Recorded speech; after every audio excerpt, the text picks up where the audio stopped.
Wow. Ryan Garcia shocked the damn world. He shocked everybody. You can't tell me you thought this was going to happen against Devin Haney. You cannot tell me you thought Ryan Garcia was going to do what he just did. That was insane. That fight was pure theater at its finest.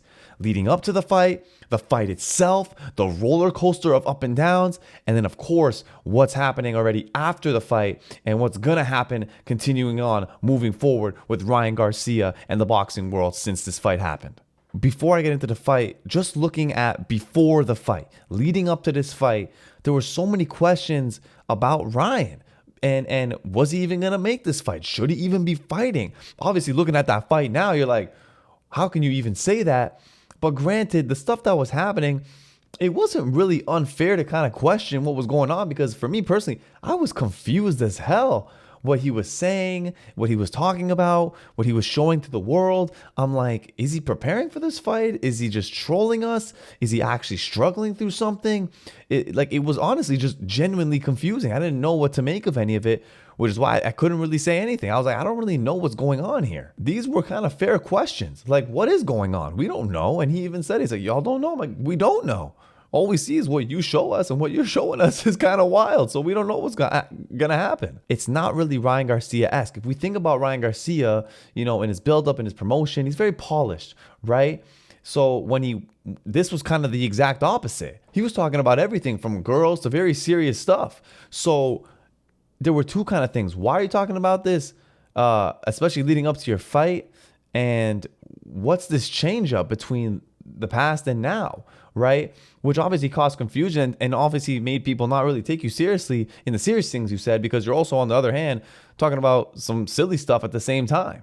At the end of the day, the biggest thing right before the fight, was the weight. That's a huge part of showing how serious you are in your preparation of this fight. So when he didn't make weight, especially, like 3 pounds over, that's when a lot of the questions are like, okay, is he taking this serious? And to me, that's fair, because it's like, missing weight by that much for a championship fight is the first sign of like, oh, he didn't prepare properly, right? So it was fair to kind of be like, oh, damn, he's not really taking this championship fight with Devin Haney, a huge money fight, a huge, fight for boxing in himself and his career, seriously. But for the most part, the fight answered those questions. So we go to round one, and right away, the thing that people were saying about Ryan Garcia in regards to winning this fight is a puncher's chance. He's going to come in early, he's going to be wild and stun Devin Haney and could possibly KO him. That was one of the only ways of victory that people saw for Ryan Garcia, was kind of like a puncher's chance, right? And he had that moment. He clips Devin Haney, has him wobbled. Everyone's like, what the hell? And he's coming at Devin Haney fast and hard, throwing multiple shots at him, looking like he's trying to end it early. But Haney's able to keep his composure, stay calm, and go through that fire that was the first round with Ryan Garcia. And now it's like, okay, Ryan had his early moment. He surprised Devin Haney, but what's going to happen now? It's still a long fight. Did Ryan Garcia gas himself out?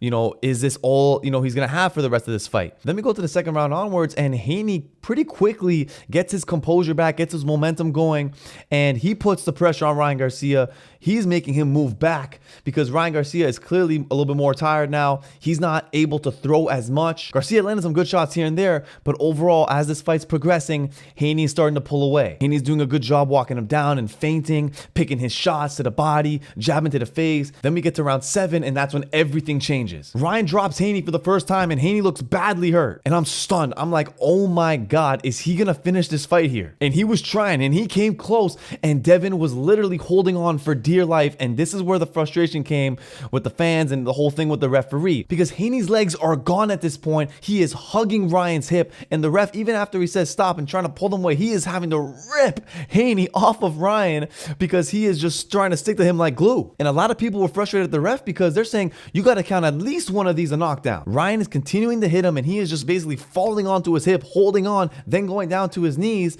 And a lot of people are like, How can you not count that? And that frustration stemmed to Ryan because as Haney is holding on, the ref's trying to break them up. Haney is literally holding on, like squeezing, like resisting the ref. So Ryan's getting pissed off, and then that's why he clipped him. But that being said, Ryan should not have done that. I'm watching that and I'm like, oh my God, is he going to throw this away now? He has the biggest moment of this fight, the two biggest moments of this fight, and now he's going to get a point deducted for this, right? I'm like, you can't do that. And I know a lot of people are saying you got to give him a warning for that, but you could also say that was a clean shot. That was an impactful shot that he landed that he shouldn't have had. And I'm thinking, imagine if this point deduction leads to a loss or a draw for Ryan when he had Haney down and out. And then we get to round 8 and there's no big moment for Ryan. There's no big knockdown. It's a little bit of back and forth. And this is where I got to credit Haney because after getting hurt multiple times, eating big shots, getting dropped, he got back up and he still continued to fight. He found a way to recover, whether it was in the round or in between rounds. Haney didn't quit. So you got to give him credit for not just taking those shots, but coming back and still trying to push the pressure forward. Then we go to round 9 and we start to see more and more Ryan, despite not really getting hurt this entire fight, he's getting tired, of course, because he's throwing so many heaters, so many huge bombs on Haney, whether it's missing or landing. It's still a lot of energy to throw them. Devin's trying to get in there, poking, jabbing, and Ryan is shelling up a lot, turning a lot, and ultimately, he's not taking really much damage, but, he's retreating. And as wild as it may seem, because he hurt Haney so bad multiple times, Ryan still has work to do because you don't know how the judges are going to score. And we saw, of course, at the end of the fight, one of the judges had the draw. Like, that's why you cannot just take rounds off. Then we go to round 10. Ryan drops Haney again and then hits that left hook again. And he's really putting it on Haney at this point. And Ryan's showing this isn't just luck. He is landing the big punches, his signature punches, multiple times, dropping Haney and hurting Haney multiple times. And it's at the end of the fight too. Despite having multiple big moments against Haney, then kind of getting tired, retreating a little bit, he comes back again and hurts him. And right after that, Ryan drops Haney again. And it's in the exchanges when they're releasing from the clinch. Ryan is throwing 1, 2, 3 punch combos and Haney can't defend all of it. And he gets clipped with the last one. And Ryan's celebrating at this point before round 12 even starts because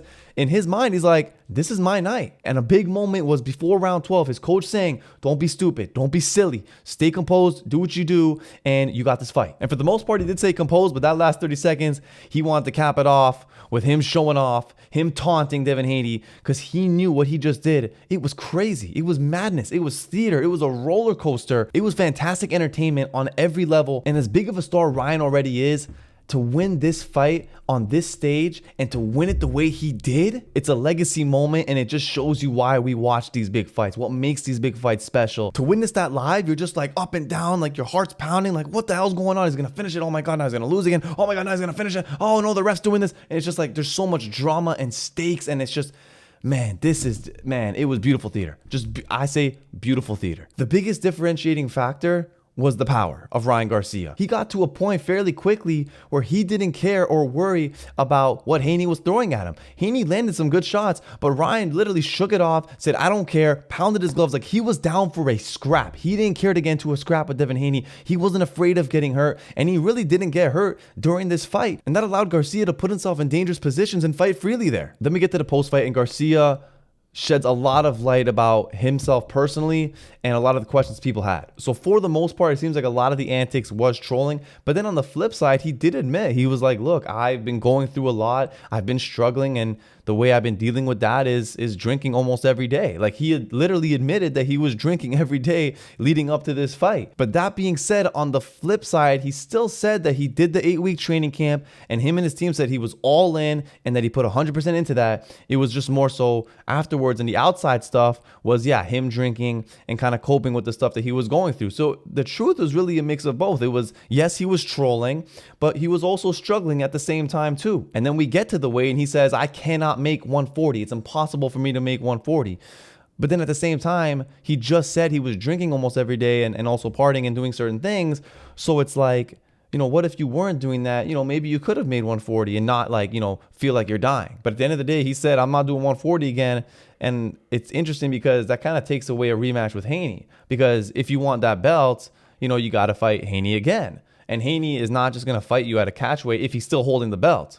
right? And then it makes me think like, okay, like if you weren't gonna make 140 no matter what, it's because you knew that moving forward you're not gonna do 140. That's why he doesn't care about the belt, because he's like, I don't care about the belt because I'm not sticking around in this weight class anyways. And then regards into another big rematch that we would want to see is the Tank Davis one, and then he said, look, it's got to be a catch weight like 145. And really, it is true that Ryan Garcia doesn't need the belt. He just wants to make big fights, and he just needs the opponent, right, to match that. The thing is, though, if you want to fight champions, they're probably not going to fight you outside of their championship weight class, which is why it makes sense. He's already talking about champions in the upper weight classes. That being said, that was a special fight. I'm glad I watched it live.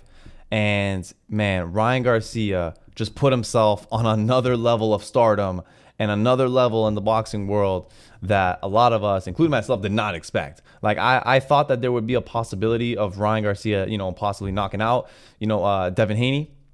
But I didn't think it would be like this, like hurting him multiple times, bullying him like this. I thought he would just catch him and it would be one of those special shots if he was going to do it. I did not see this coming, I have to admit. This to me feels special. Like this to me feels like, okay, we're going to remember this for a long time. And I got to admit, like boxing at the highest level, it's juicy. It's getting juicy. I gotta admit, it's getting real juicy, and it's been so much fun to watch. Like all the big fights that have been happening lately in boxing. Let me know what you guys think about the fight, about where Haney and Garcia go from here, about Tank, getting in the mix, all of it. I'd appreciate it. I'll talk to you guys soon. Peace out.